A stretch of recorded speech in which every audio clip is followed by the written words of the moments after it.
29ویں پارے میں بھی ہے, 28 اس میں قد افلح المؤمنون جو سورہ مومنون ہے اس میں بھی ہے کہ اللہ نے فرمایا زوجہ کے علاوہ کوئی بھی راستہ اختیار کرتا ہے فاولئک ھم العادون. اور اس میں الفاظ دیکھو فمن ابتغى وراء ذلک, ذالک جو ہے نا یہ بلاغت ہے, ذالک اس میں اشارہ ہے, جب ہاتھ سے اشارہ کرتے ہیں نا اس وقت کہا جاتا ہے.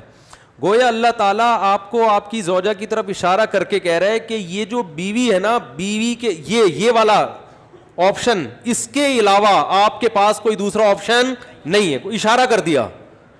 اس میں اور بلاغت ہے کہ یہ اسی میں بند ہے, آپ کے پاس اپنی خواہش پوری کرنے کے باقی تمام دروازے بند. وراء ذلک اللہ نے فرمایا یہ جو راستہ میں بیان کر رہا ہوں یہ اشارہ کر دیا, الا علی ازواجہم او ما ملکت ایمانہم. تو بہت زیادہ غلو ہے اس آیت میں, مبالغہ ہے یہ بتانے کے لیے کہ تمام راستے اس کے علاوہ بند ہیں. دوسرا قرآن میں سورہ نور کی جو آیتیں ہیں وَلْيَسْتَعْفِفِ الَّذِينَ لَا يَجِدُونَ نِكَاحًا, جو نکاح نہیں پاتے, موجود نہیں پاتے نکاح, انہیں چاہیے کہ پاک دامنی کے ساتھ رہیں. وہ یہاں بھی ہے. اور نکاح موجود نہ پانے کا مطلب کیا ہے کہ آپ کی مالی حیثیت ایسی ہے کہ اس کے حساب سے آپ کو کوئی رشتہ دینے کے لیے تیار نہیں ہے. تیسری آیت 5ویں پارے کی ابتدائی آیتیں ہیں, اس میں اللہ نے فرمایا کہ جو آزاد عورت سے نکاح کی طاقت نہیں رکھتا وہ کسی کی باندی سے نکاح کر لے. تو اب باندیاں تو نہیں ہیں, مطلب قرآن کا حاصل یہ ہے کہ اپنا معیار نکاح میں گرا دے, نقصان کرے اپنا, کوئی بات نہیں ہے, لیکن پھر بھی دوسرے راستے ان کو اختیار نہیں کر سکتا. تو اس لیے اگر آپ کے پاس پیسے نہیں ہیں, کوئی نکاح کے لیے تیار نہیں ہے, اپنا معیار آپ گرائیں, آپ کو دوسرے راستوں ہینڈ پریکٹس اور اس جیسے بے حیائی کی آپ کو اجازت, نہ زنا کی طرف نہ کسی اور راستے کی طرف جانے کی اجازت ہے. یہ تیسری دلیل ہو گئی کہ نکاح کا معیار آپ کو گرانا پڑے گا اپنا. اور رہا یہ مسئلہ کہ یہ کیسے ہو سکتا ہے, میرا تو اسٹینڈرڈ ہے, تو بھائی دنیا کو مسافر خانہ سمجھو, تو اسٹینڈرڈ گیا تیل لینے, ٹھیک ہے نا, اچھے سے اچھے کی تلاش کریں لیکن برائی سے تو اچھا ہے نا.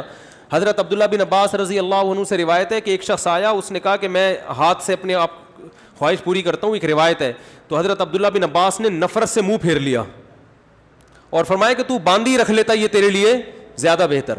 تو یہ تیسری دلیل ہو گئی. چوتھی دلیل صحیح حدیث ہے حضرت عثمان ابن مظعون رضی اللہ تعالی عنہ کی. وہ فرماتے ہم سفر میں ہوتے تھے, بیوی سے دوری ہم پہ بہت شاق گزرتی تھی, ظاہر زنا میں پڑنے کا خطرہ تھا.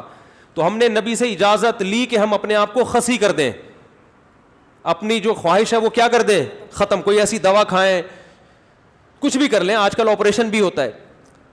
تو لو اجازنا لاختصینا, حدیث کے الفاظ ہے, اتنی ٹینشن میں تھے ہم کہ اگر نبی ہمیں اجازت دیتے تو ہم اپنے آپ کو خسی کر لیتے, لیکن نبی نے اس کی پرمیشن نہیں دی. اب دیکھو صحابی رسول اتنی شدید ٹینشن میں بھی اس کا حل یہ نہیں تلاش کر رہے کہ ہاتھ سے اپنے آپ کو مطمئن کر لیں, اتنی شدید ٹینشن میں بھی. اگر اس کی اسلام میں ذرہ برابر بھی گنجائش ہوتی تو ذرا سے تو اشارہ ملتا نا, صحابہ کر لیتے یا ان کو اشارہ دے دیا جاتا کہ بھائی اپنے آپ کو خسی کرنے کے پر آ گئے ہو, اپنی اللہ کی تخلیق کو تبدیل کر رہے ہو, تو اس سے بہتر ہے کہ تم اپنی تسکین کر لو اس طریقے سے.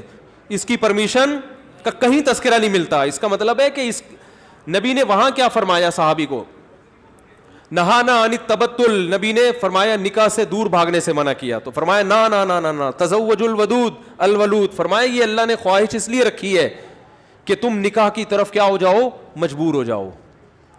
یہ کتنے دلائل ہو گئے, بولو نا بھائی, 4 دلائل ہو گئے. اور بھی بہت کچھ ہے اس پہ بولنے کے لیے, میں مختصر بات سمیٹ رہا ہوں. اصل میں لوگ جو یہ کہتے ہیں نا کہ یار ہم مجبور ہیں تو کیا کریں, ہم یہ تو خواہش اتنی جب مسلط ہو جاتی ہے ہمارے اوپر, یہ تو اس سے جسم کو بھی نقصان ہوتا ہے, مینٹلی بھی آدمی ڈسٹرب ہوتا ہے. تو یاد رکھو یہ اللہ نے آپ پر اتنی زبردست خواہش اس لیے مسلط کی ہے تاکہ آپ نہ چاہتے ہوئے بھی شادی پر مجبور ہو جائیں, اور شادی میں فطرت آپ کے دلائل ماننے کے لیے تیار نہیں ہے. یہ جو آتے ہیں میرے پاس پیسے نہیں ہے تو ایکچولی ابھی ایجوکیشن, ایکچولی ابھی یہ, فطرت اس چیز سے متاثر نہیں ہے. فطرت کہتی ہے آپ کے دلائل کیا ہیں, غلط ہیں. اگر یہ اللہ مسلط نہ کرتے نا مردوں پہ یہ شہوت, تو میرا خیال ہے کوئی 70 سال میں جا کے بھی لوگ شادی نہ کرتے. تو قدرت کا ایک نظام ہے, قدرت ایک سسٹم کے تحت لوگوں کو چلانا چاہتی ہے. اس کا فائدہ یہ ہوگا کہ آپ نہ چاہتے ہوئے کم خاندان کی لڑکیوں سے شادی پر مجبور ہوگے, ان کو گھر ملے گا. اگر مجھ زنی کی اجازت دے دی جائے, مجھے تھوڑی لینگویج صاف استعمال کرنی پڑ رہی ہے, بہت معذرت, مجبوری ہے. اگر اس کی اجازت دے دی جائے تو لوگ نکاح میں کیا کریں گے, تاخیر. نقصان کس کا ہوگا؟ لڑکیوں کا. لڑکیاں بھی پھر ہینڈ پریکٹس کریں گی جو کہ کر رہی ہیں, وہ بھی مجبور ہوں گی. تو اسلام نے آپ پر, اللہ نے آپ کے اوپر یہ شہوت اسی لیے مسلط کی ہے کہ یہ آپ کا یہ آپشنل نہیں رہے نکاح, بلکہ آپ کی باڈی کی ریکوائرمنٹ بن جائے کہ بھئی یہ تو کرنا ہی کرنا ہے. اور اس کا فائدہ کس کو ہوگا؟ عورت کو. بات آ رہی ہے سمجھ میں؟ اس کا گھر بسے گا. تو اگر اس کی اجازت دے دی جائے بھائی ایجوکیشن کا ہے بھی تو تعلیم ہے بھی تو ایکچولی تو نتیجہ لڑکیوں کا کیا ہوگا؟ بیڑا غرق ہوگا, جو کہ ہو رہا ہے. آپ کہہ سکتے ہیں وہ بھی تعلیم حاصل کریں, ہم بھی حاصل کریں, تو بات یہ کتنی تعلیم حاصل کر لیں گی؟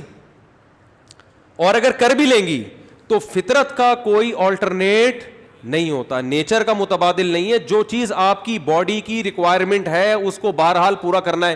دیکھو اگر آپ کے پاس ایجوکیشن کی وجہ سے کھانے کا ٹائم نہیں ہے, آپ مصروف ہیں جس کی وجہ سے کھانے کا ٹائم نہیں ہے, تو کیا پیٹ آپ کو بھوک لگانا چھوڑ دے گا؟ ہے بھائی؟ یا کوئی ڈاکٹر یہ فتویٰ دے دے گا کہ چونکہ آپ کے پاس کھانے کا ٹائم نہیں ہے لہذا آپ اگر نہیں بھی کھائیں گے تو صحت کو نقصان نہیں ہوگا؟ کوئی بھی سمجھدار ڈاکٹر ہوگا وہ کہے گا بھائی آپ کے پاس ٹائم ہو یا نہ ہو آپ کے باپ کو بھی کھانا پڑے گا آپ کو, ورنہ باڈی کا نقصان ہوگا. تو یاد رکھو جس طرح روٹی ضروری ہے مرد کے لیے اسی طرح عورت, اور عورت کے لیے اسی طرح مرد ضروری, باڈی کی ریکوائرمنٹ ہے. تو اسلام چونکہ نیچر کے خلاف نہیں چلاتا آپ کو, اس لیے اسلام نے تمام راستے بند کر دیے خواہش پوری کرنے کے, کیونکہ وہ سارے ان میں سے کوئی بھی نیچرل نہیں ہے. صرف ایک ہی نیچرل ہے کہ مرد کا کانٹیکٹ عورت سے اور عورت کا مرد سے, اس کے علاوہ کوئی نیچرل نہیں ہے.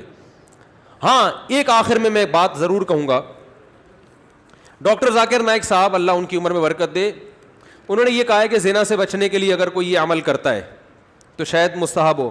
تو یہ بھی ایک اصول یاد رکھیں, بڑی برائی سے بچنے کے لیے اگر کوئی چھوٹی برائی کرتا ہے تو ہم یہ تو کہیں گے کہ یار چلو بڑی سے بچ گیا, لیکن اس چھوٹی کو بھی برائی ہی کہا جائے گا. کوئی اگر ہیروئن کا عادی ہے, ہم اسے ہیروئن چھڑوانے کے لیے چرس پہ لے آتے ہیں کہ یار چلو اس سے تو بچے گا نا, اب ایک دم تو نہیں چھوڑ سکتا. تو یہ اس عمل کی یوں تو تعریف کی جائے گی کہ یار چلو اس برائی سے بچ گیا, لیکن اس کی بیس پہ چرس کو آپ یہ کہہ دیں شروع کر دیں کہ چرس جائز ہے یا وہ بھی کوئی افضل چیز ہے, اس کی پھر بھی اجازت نہیں ہوگی. تو اصل راستہ یہی ہے کہ کسی کو زنا کا خطرہ ہے بھاگے وہاں سے بس, اور وہ کس کی طرف لپکے؟ نکاح کی طرف لپکے, معیار اپنا گرائے. اور پھر بھی نکاح نہیں ہوتا تو روزے رکھے کثرت سے تاکہ جسمانی قوت ٹوٹے. اور آخری بات یہ کہ یہ جو عمل ہے ہینڈ پریکٹس کا, یہ زنا سے انسان کو بچاتا بھی نہیں ہے. یہ بھی 100% غلط ہے کہ اس کے کرنے سے آدمی زنا سے بچ جاتا ہے, کیونکہ اس میں آدمی کی ڈیزائر پوری طرح پوری نہیں ہوتی, اس کی ٹھڑک بڑھتی ہے کم نہیں ہوتی. اگر کوئی زنا یہ کام کر بھی لے نا پھر بھی زنا کی طرف لپکے, بلکہ اور زیادہ لپکے گا, کیونکہ یہ خواہش نفس ایسی چیز ہے کہ یہ پوری کرنے سے بڑھتی ہے.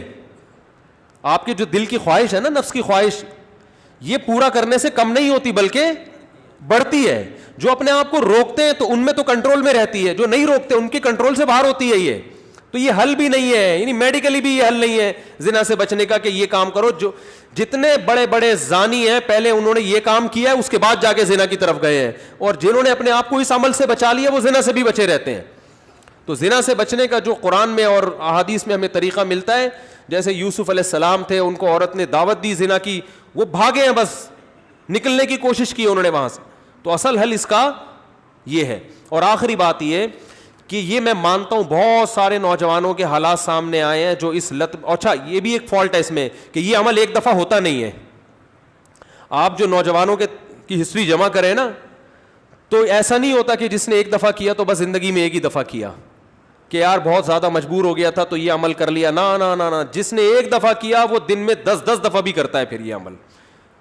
اس کو ایسی حس اس کی بڑھ جاتی ہے اور ٹھڑک بڑھ جاتی ہے کہ پھر یہ معاملہ اس کے کنٹرول سے باہر نکل جائے. وہ 100 بار توبہ کرے گا, 100 بار توبہ توڑے گا وہ. تو یہ پریکٹیکلی بھی ممکن نہیں ہے کہ کوئی اپنے آپ کو بچانے کے لیے ایک دفعہ یہ عمل کر لیا تو اب سکون میں آ گیا. نا نا نا نا, میرے پاس جو نوجوان آتے ہیں ان کی ہسٹری میں آپ کو بتاؤں, وہ کیا کچھ, ایک صاحب کی 2 بیوی. اچھا ہاں یہ بھی بتا دوں, جب یہ لت زیادہ پڑتی ہے تو پھر یہ بیماری شادی کے بعد بھی نہیں چھوٹتی, یہ بھی ذہن میں رکھیں. ایک صاحب, میں نے جو زندگی میں سب سے پہلا فتویٰ لکھا ہے نا وہ کیا تھا, آپ حیران ہوں گے. یہ 1999 میں سوال آیا, ایک آدمی کی 2 بیویاں, اسے نکاح سے پہلے اس کی عادت پڑ گئی, یہی سوچ سوچ کے کہ یار ابھی اپنے آپ کو ٹھنڈا کر لیتا ہوں, تسکین کر لیتا ہوں, برائی سے بچ جاؤں گا, یہ ہو جائے گا, وہ ہو جائے گا. شیطان نے الٹے سیدھے اس کو جو ہے نا دلائل دیے, اور کہتا ہے مجھے یہ برائی جب ہو گیا تو چسکا لگ گیا. پھر کہہ رہے پھر جب میں نے نکاح کیا ہے نا, ایک شادی کی ہے تو میری یہ عادت نہیں چھوٹی, دوسری 2 بیویاں اس کی, کہہ رہے پھر بھی نہیں چھوٹی. تو کہہ رہے میں اتنا غصے میں آ جاتا تھا کہ یار میری بیویاں بھی ہیں پھر بھی مجھے ان کو تسکین اس میں ہوتی ہے. پھر بالکل ایسے ہے جیسے لوط علیہ السلام کی قوم کو جب لڑکوں کی عادت پڑ گئی تو اب ان کو عورت سے تسکین بولتے کیوں نہیں ہو رہی. تو یہ ہینڈ پریکٹس کا ایک یہ بھی بڑا نقصان ہے کہ جب اس کی لت پڑ جاتی ہے تو شادی کے بعد بھی یہ عادت نہیں چھوٹتی. تو وہ کہہ رہا ہے میری 2 بیویاں تھیں, 1999 کی بات کر رہا ہوں میں, اس نے سوال بھیجا.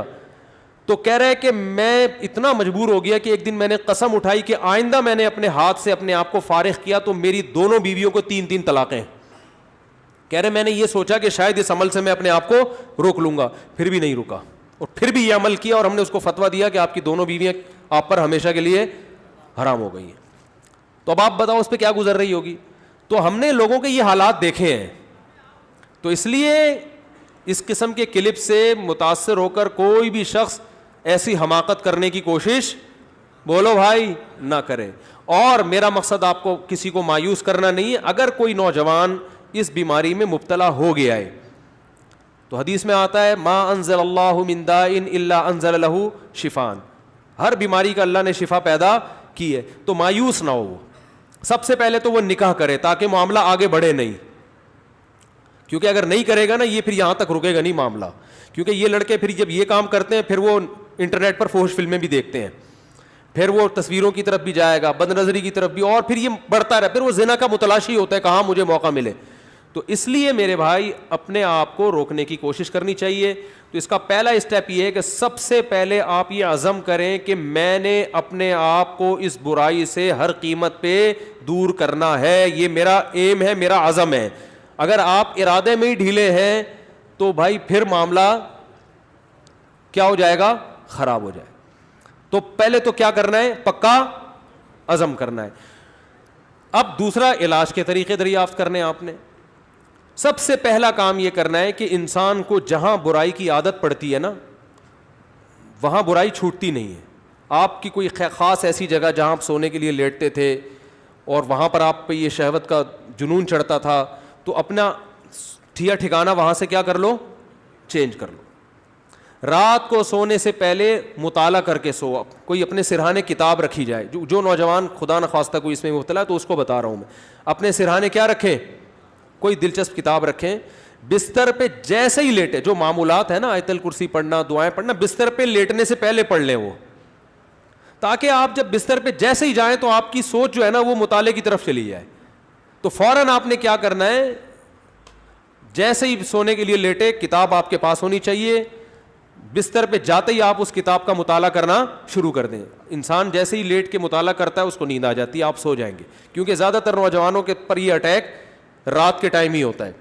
دوسرا کام ہو گیا. تیسرا مسئلہ یہ ہو گیا کہ آپ کسی ڈاکٹر کو بھی بتائیں, ماہر نفسیات کو, لیکن ماہر نفسیات سے کہیں کہ مجھے یہ برائی چھڑوانی ہے, کیونکہ ماہر نفسیات بعض دفعہ اور ڈال دیتے ہیں اس برائی میں. ایسے نفسیاتی ڈاکٹر بھی ہیں, وہ کہتے ہیں اس سے کوئی نہیں, ڈپریشن کا علاج ہے.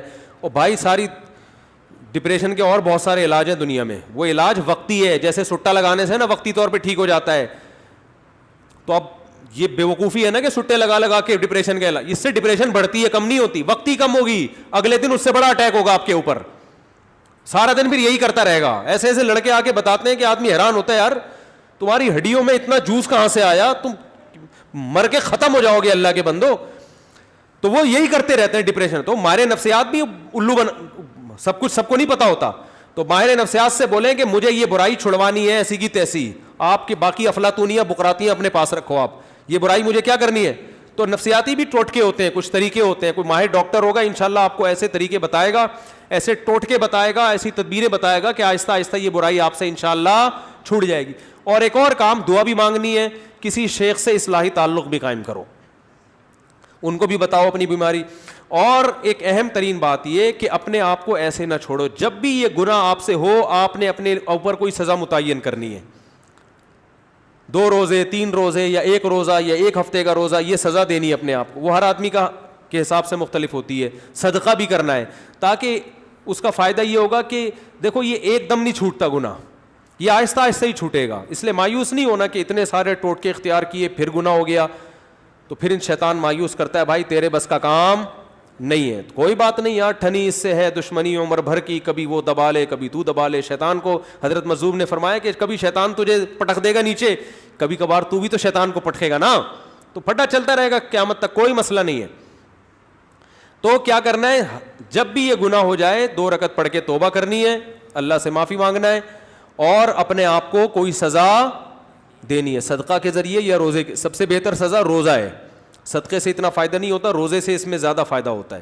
تو روزہ رکھے, کیونکہ نفس کو خوش کیا ہے تو اپنے نفس کو جب تکلیف دے گا بھوکا پیاسا رکھے, تو یہ اس میں نفس کو جو ہے نا آپ کے جو دل ہے اس کی چاہتوں کو چترول لگتے ہیں ٹائٹ طریقے سے روزہ رکھنے سے. تو اپنے من کو خوش کیا نا اس نے حرام طریقے سے, تو روزہ رکھ کے اپنے من ہی کو ٹینشن دے گا یہ. تو روزہ رکھنا بہت زبردست اس کا ایک علاج ہے. تو کیا کرنا ہے, جب بھی یہ جرم ہو جائے تو روزہ رکھ کے اس کی تلافی کرنی ہے. اس کا پھر نہیں بھی چھوٹتا تو ٹینشن نہیں لینی, آپ نے اپنے قوائف پورے کر دیے. اور آخری بات یہ کہ روزانہ ایکسرسائز کا معمول بناؤ. جب آپ صبح جاگنگ کرو گے, شام کو جم جاؤ گے, تو پھر آپ دیکھو گے ڈولے شولے نکل رہے ہیں اور جناب طاقت آ رہی ہے, تو نفسیاتی طور پر انسان پھر غیر اخلاقی سرگرمیوں سے دور ہو جاتا ہے خود بخود, کہ یار میں ایک طرف اتنا اپنی باڈی کا خیال کر رہا ہوں, اسی طرف اپنی صحت کو برباد کر رہا ہوں میں, ہے بھائی. اب میری ساری انرجی جو یوٹیلائز ہو رہی ہے تو ناجائز چیزوں میں ہو رہی ہے. تو یہ لاشعوری طور پر جب انسان مفید کاموں کی طرف آتا ہے تو نیگیٹو سوچ اس کی خود بخود, بولتے کیوں نہیں بھائی, کبھی کسی ہیروئنچی کو جم جاتے ہوئے دیکھا آپ نے؟ وہ نہیں جاتا, کہتا ہے ابے جاؤ باڈی کی ایسی کی تیسی, مزہ تو آ رہا ہے نا چھٹا لگانے میں. تو جو جم جائے گا وہ ہیروئن نہیں پیے گا, جو ہیروئن پیے گا وہ جم نہیں جائے گا. تو اسی طرح جم جانے والے بھی اکثر ان برائیوں سے بچ جاتے ہیں, اور اس برائی سے بچنے کا بہت فائدہ ہے دنیا میں بھی آخرت میں.